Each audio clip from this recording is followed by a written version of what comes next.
This episode of the Auto Tech Show is brought to you by Comet Media, enabling businesses to turn their existing content into impactful short clips. Visit cometmedia.com/anyline for a free sample clip today.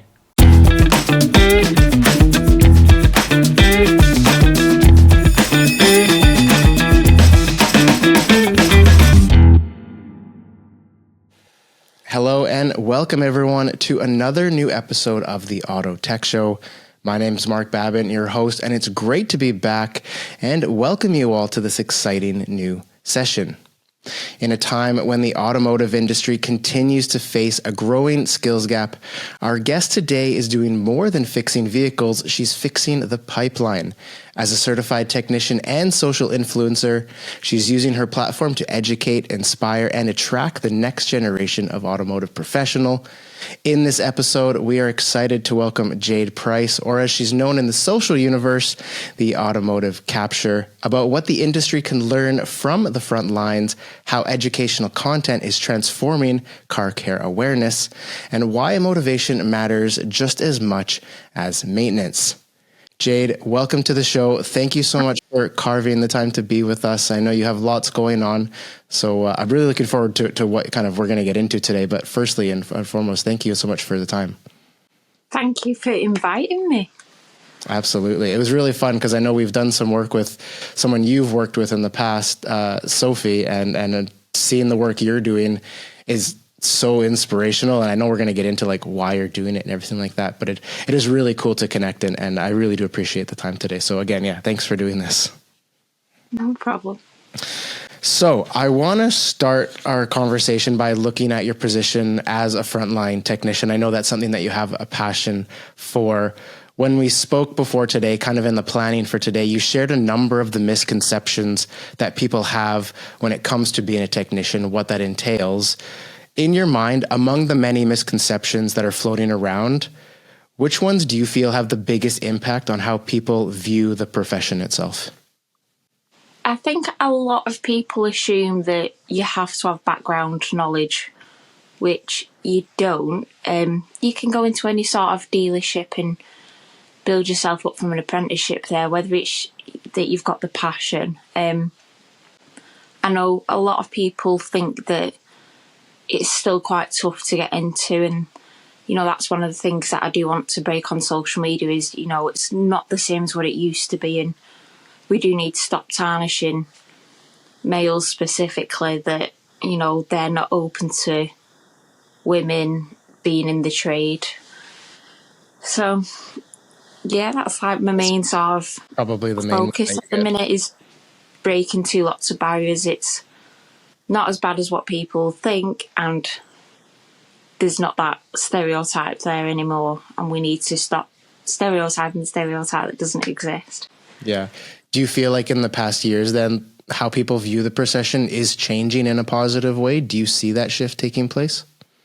Yeah, definitely. Like, even though I'm not in obviously every single trade, I can see all sorts of trades now where you are seeing a few more females get into there, and even like the younger generation are starting to pique more interest into getting into our trade as well. That's great. And I think the trade itself is changing. I think you can probably speak to that as well. It's not what it was even just a few years ago. Yeah, like it's so much more technical now than what it used to be. I think that's exciting because it's not when people view what the position of a tech or a mechanic does. I think that we have this image built in our mind of the dirty environment and the oily sleeves and the kind of that rough garage life. But it is really like you go into a modern shop now and it's like a laboratory. Like it's really tech forward, and I guess you see that as well in your daily job. Yeah, definitely. Like when I've been doing, like we call them 5S, but like the big touchscreen panels and cars and stuff, and it's what you've got to take out to get to that. So it's again because it's something that's more technical rather than just your old radios where you press a button and be able to sort of slide it out. It's not like that anymore, which is good for me because I'm little, so I can fit into the most awkwardest of spaces. So I enjoy it. 'Cause I'm just like, Absolutely. this in the car. Oh, that's awesome. Yeah, it is. I mean, the interior, we think about how technical cars are. It's more of a, there's a lot more Yeah, tech involved in it. It's not like so manual and mechanical like it used to be. definitely. So obviously you have your frontline job and you have the work that you do as a technician. Now you have obviously this social career that's growing rapidly and you're getting more and more praise for that, which I think is absolutely deserved. How have you shaped your approach to the education side of the content you make? Are you trying to adjust the primary misconceptions, or are you focused on more of the storytelling element? How do you sort of build what you're going to be promoting? I think I use my story as sort of an educational thing because it does show the negativity and the strength that it took to overcome that and what I've gained since then. So, like, in my work, I'm the only female technician and I'm the only female MOT that they've ever had. Wow. So, to me, that was such a big thing. And when it comes to tests and stuff, I am so terrible. Like, I just think the worst. I think I've failed. Like, even when I did do my MOT and we done the test, I just went straight outside and I was just like, I'm going to have failed. I'm going to have failed. And turned out I was only 2 off the highest score Wow. in my whole class anyway. But I think I use that as the educational sort of side of things. And again, that loops in with the fact that people can't associate males with that they're not accepting of who comes into the trade anymore. Right. I think you'll find a lot more men now where they're willing to let females come in now because, like, especially if you watch how I work, whether it comes to stripping something down or doing interior, I'm so OCD about what I place where, and like my screws, I group them all together so I know what's what. Mm-hmm. Like, I'm so particular, and with me being a petrol head, I like to give that reassurance to somebody that it is being looked after. And you'll find a lot more females are like that. You do get males like that, but I think a lot more females are like that. So they are a lot more welcome. Maybe the main one that you're trying to tackle, like as far as the first piece of educational content that you're really trying to produce, is to take down that barrier for a lot of your viewers. Then do you feel like that's how the audience then sees it as well? Yeah, I'm all for like women's sort of rights in the trade, but I'm also for men because although it was a man that had negatively impacted me at the start, it was also a man that welcomed me with open arms and didn't hesitate on my idea. And even when I wanted to progress to an MOT tester, he was the first one to say yes. So I don't want people to think that men don't deserve a say in this as well. Mm-hmm. So nice to see that progression as well, and that just even in your story to have that progression happen must be something that's mirrored in the industry as a whole, I would think, as well. Yeah, we both matter at the end of the day, male and female, so it's not fair to completely tarnish men, because you can get women that bad in it as well. So of course, I think ultimately the job is the job and anyone can do it. It's just a matter of how the industry starts to accept that change is happening, because traditionally, if we go back, even a decade, it was a predominantly a male dominated industry, and we're seeing more and more happen now in all levels of the industry, from top management down to frontline techs and everything. It's really nice to see that change happening, and obviously you're right on the front line of it.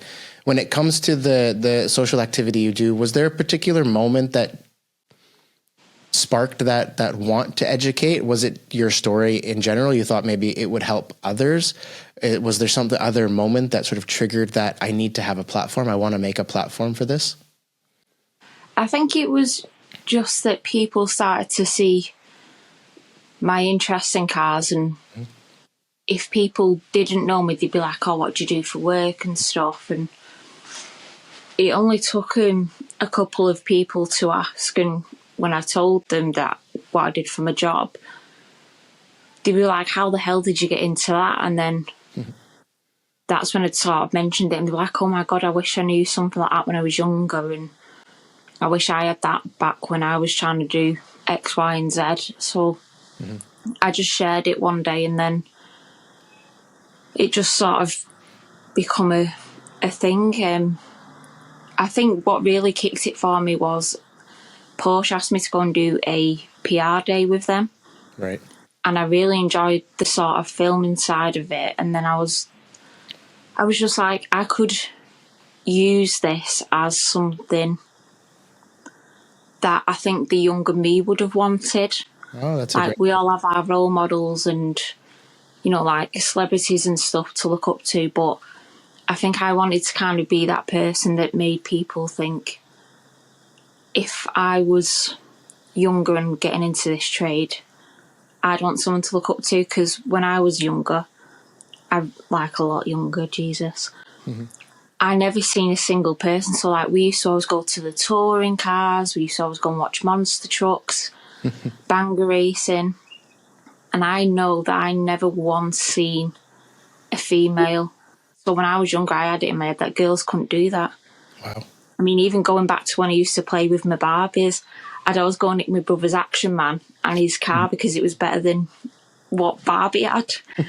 So I think I just want to kind of make people think that the younger you would be proud of you. So that's when I started sort of sharing it, and then it started coming out more, and then it just sort of escalated from there. And, you know, I've done like college talks and stuff now, and they're actually in one of my old colleges, and yeah, just organically sort of growing in order to get, like, you're putting content out, and but the right people are seeing it, and you're getting lots of cool opportunities. I mean, anyone can go through your feed of content. It's really cool, some of the stories you have and the pieces of content you put out, the partnerships that you've done. Like, there's some really cool pieces of content. I'm really curious on how you build that calendar of content. Do you build it off of things you experience on the day job? Do you do it on trends you see out in the world, partners you're working with? How do you sort of build what you're going to make? I don't think I'd say really follow trends. There's a couple of things that I would do, but it's more, I feel like if I follow a trend, I'm not being authentic. So like, sometimes I'll post videos and like, guess what the job is today? And, you know, it gets people thinking and wondering. And I think I just want to try and post stuff that's more authentic as possible and relatable, because I feel like if you do certain things that are trends, you just another sheep sort of thing. Like, Sure.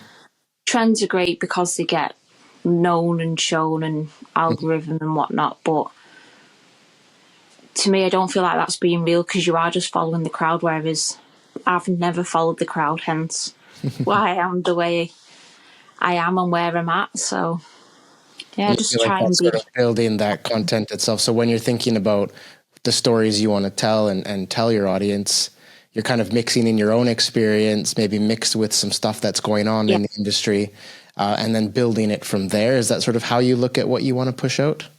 Yeah, definitely.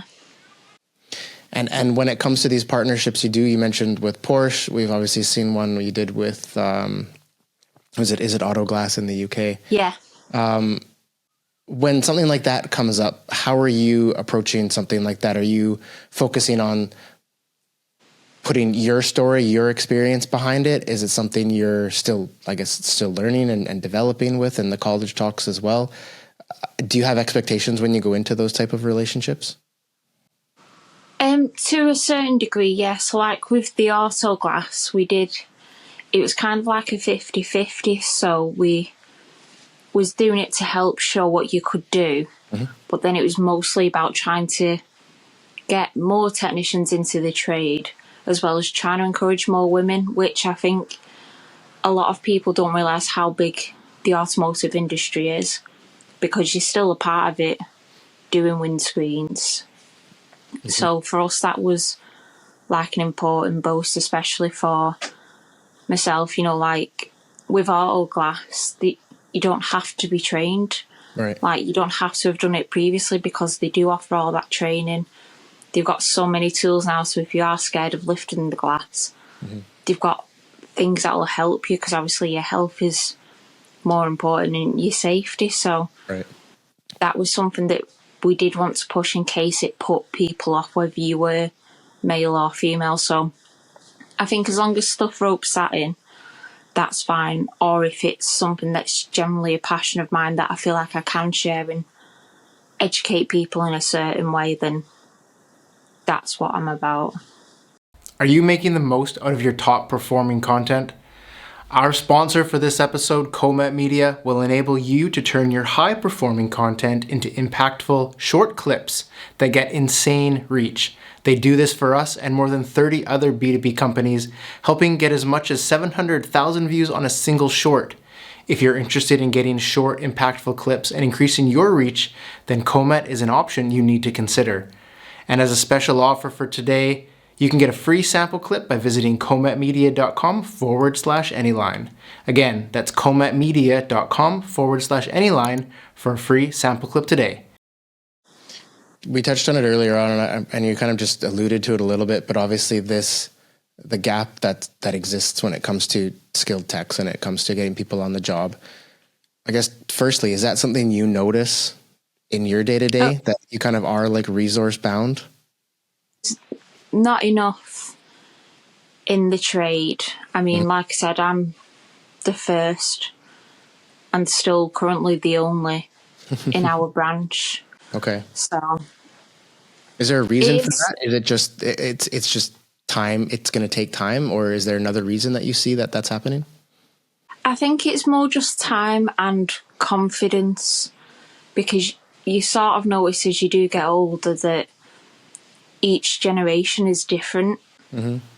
So you'll find certain generations that aren't as driven as others, but some of them are so driven, and I think they're put off because they think you get, like you were saying before, dirty, oily, etc. But it's not as much of that anymore. I mean, you still do have, depending on the job that you're doing, like that, but a lot of it's so much more technical now, and I don't think people realise you've got the guidance from dealerships where no matter what job you're doing, if you're unsure, there is programs that they have that gives you a step-by-step guide of how to do them. So kind of like again, a that university helps. course of how to get on the job properly. Exactly. It's an interesting talk because this came up when I talked with Sophie, obviously, with her social platform. I did an interview with an independent garage owner, Ryan, at the hashtag mechanic in Cambridge as well, when I was in the UK. And I asked him this question, and I want to pose it to you as well, because I think I'm curious how you're going to answer it. But what can the industry do better to close that gap? You're coming at it maybe from that female story perspective as well. How do we close that skills gap? Is it bigger companies doing more? Is it influencers like yourself or other frontline techs being more educative and more social forward? How do you think that gap can be closed from people within the industry? I think there's a few ways they could do it, to be honest. I think in regards to like bigger companies, they are quite intimidating. So I think if they was to post something more that would be more opening and welcoming, then I think that would encourage people more. I do think the influencer sort of side does help because they are seeing a real person. And that's one thing that I really do wish whoever's watching, if you are a dealership out like a car brand, have real people on your adverts rather than celebrities, because if you're taking your car in somewhere, why not be proud of the people that work for you? I think more people would be inclined to buy something if someone was a real person that worked for them, especially if they seem like females, because when we were at Autoglass, I'm sure they're on about changing some of their stuff in regards to like what's on the vans and in the adverts to try and encourage more females and to show like a female doing it and, you know, keep the mixture of the men and the women. You don't see that from car brands. They always have celebrities, but you know, watching the advert that they're paid for that. So I think having real people in the adverts definitely, you know, advertising themselves more, that they open, like show people that in them dealerships yous are a family. And yeah, influencers. And I just think, like at work, if you're a boss that looks after his staff, they'll look after you. Right. So why not branch out as an individual and do it that way? Show that you be in that side, that human side of the profession and the location. like be proud of who you've got and who you want to work for you, rather than just come work for us. We need a technician. Like that's not enticing enough. Yeah, two-dimensional. Like, I feel like they should do like a video or something of a mixture of the people that they've got working there, rather than just a post. Like Right. I think bigger brands could do better. I think influencers help. Just You're kind of doing that work for them on their behalf. You're kind of showing that human side of the industry on their behalf, I guess, right now. Yeah, don't get paid off them though.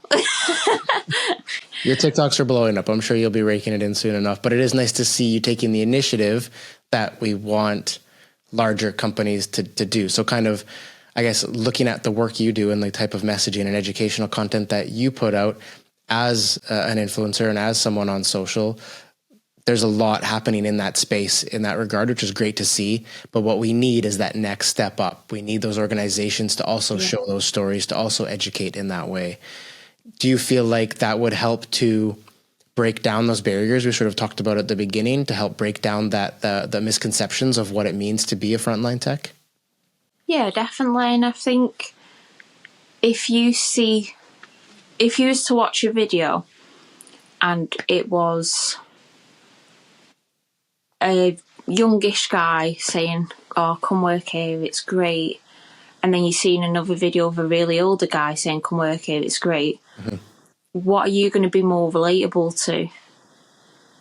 You're going to go for someone that's sort of younger. Whereas if you do an advertisement of a mixture of everybody, everyone's got something in that video that they'll relate to. So that's what we need. Like, show that you generally are proud of who you've got working for you now and who you want to be working for you. You're going to be attracted to something that looks more family than just one individual, because you're seeing different faces, you're seeing different vibes, and that's what I think a lot of branding does miss in regards to encouraging all sorts of people, male and female.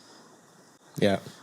And hopefully help to close that gap. I mean, ultimately, I think we need to see, as those in the industry, we need to see what's going on behind those closed doors. And I think that tech door, that garage door, has been closed for so many years that we've only been led to know what's going on through movies and TV shows and photos and things like this, but we don't actually see what's going on. So your message then to those who want to get into the industry, and obviously you have a platform and you share this message constantly, and I definitely recommend that those listening go and check out the content you're doing because it's all there. But what is your message then to those who want to maybe explore the possibility of getting involved, learn a bit more about what it takes and what's going on behind those doors? What's kind of your call to action to them? What should they be doing? Just absorbing more content, coming down and checking things out? What's your kind of go-to message for them? Like, if you are passionate about something and you really want to do it, do a bit of research, speak to if there's any influencers in that kind of brand that you want to get involved with. You've only got you for the rest of your life, so you need to do it for you, because you will spend more time regretting not going for something rather than trying going, oh, because it's not a waste of time. Because if you think of it on the other hand, if you hadn't have tried, you would have been sat there wondering, what if? Like, I was in the Guardian not too long ago, the Warrington Guardian paper, and they published like my story of how I got to where I was. Oh, cool. And I even had a gay young man message me saying that he wants to work in the trade, but he didn't know if he'd be accepted. Oh, wow. Nobody cares about that. Literally, like, if you want a lot of banter, you want to see your progression in multiple ways, whether you go on to a diagnostic tech, a master tech, workshop, service advisor, head of business, motor trade's the best thing for you. There's a lot of career paths. So just do it for you. Life is definitely too short, and you will just wonder what if you don't try. So absolutely go for it. And how do they go for it then? Can they just drop down to a garage and say, hey, I'm interested, I want to learn more? Is it getting in touch with people like yourself that are already kind of taking that step forward? If someone does say, yeah, you know what, I think I would like to learn a little bit more about this, what's that first step? Like, what is your first step advice for those people?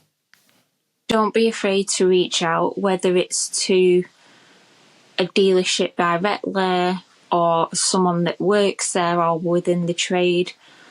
There's plenty of like support groups and stuff, or even just the influencers that you follow. They will help you. LinkedIn's also a really good resource for getting more background information. And yeah, just your usual social media. Someone's always posting something, so don't be afraid to reach out.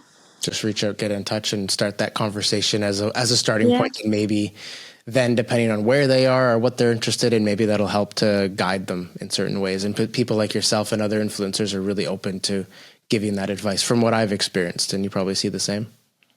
Yeah, I just went full on straight in when it come to me, because I was like, I'm not missing this again. So Amazing. Grab the bull by its horns and just go for it. That's it. That's fantastic. I love that. I think that's exactly what people need to do. And like you said, take advantage of things they want to do and not let it pass you by like you did. But no, listen, I love the work you're doing. I love the content. I'm so glad I was able to reach out and connect with you. I think, the content you put out is so approachable. And I think that just screams you when it comes to what the messages you're saying, and hopefully it gets others interested. And ultimately that's what we want to do, right? Close that gap, get other people interested, no matter who they are, what they're doing, or what the career they've had in the past. If this is something that interests them, there's more than enough open opportunities. There's a good career path. It's a good camaraderie of people in the automotive industry right now. It's super supportive. I love that as well. And I think you're definitely like on that front line leading that charge. So love the work you're doing. Thank you for doing it. Thank you for the time today as well, and for sharing your message a little bit with our audience. Hopefully they've learned something. But yeah, before we close out, any final note from your end? Anything that we may have missed? No, just make sure you follow me. That's it. Fantastic. Jade, thank you so much for today. Thank you. And thank you very much, everyone, for watching and listening to this episode. On that final note from Jade, if you want to learn more about this episode, more about getting involved in the auto industry, perhaps for yourself, tons of resources I'll put down in the podcast notes below, including links for both myself, all of Jade's resources as well. Definitely check out the content she's putting out. Get in touch if you have any questions, maybe about something you heard today, content that she puts out, ways you want to maybe get involved yourself. She's definitely an open arm there for you. So please check out those resources below, get in touch, and let's have those conversations. But it's been great having you. Thank you so much for joining us on this episode of the Auto Tech Show. It's great to have all of you watching and listening as usual. We'll be back with a new episode coming very soon, so look forward to that one. But for now, we'll leave you all to have a great day, no matter where in the world you may be, and we'll see you on an episode very soon. Bye for now. Again, a big thank you to our sponsor for this episode of the Auto Tech Show, Comet Media. Visit cometmedia.com/anyline for a free sample clip today.